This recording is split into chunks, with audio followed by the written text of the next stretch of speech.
42 নম্বর ওয়ার্ডের ডুমুরজলায় দেখা গেল 21শে জুলাইয়ের শহীদ স্মরণে একটি অভিনব ব্যানার। মধ্য হাওড়া তৃণমূল কংগ্রেসের সাধারণ সম্পাদক সেদিনের আন্দোলনের একটা প্রতিচ্ছবি সমাজের সামনে তুলে ধরার চেষ্টা করেছেন।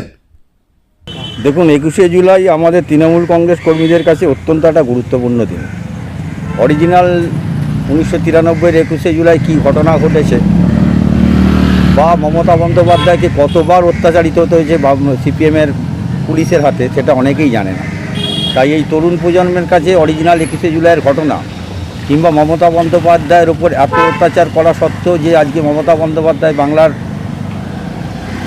দায়িত্ব নিয়েছেন, সেই সব ভাবনা থেকে এইটা তৈরি করেছি, নতুন প্রজন্মের কাছে আমরা তুলে ধরতে চাইছি।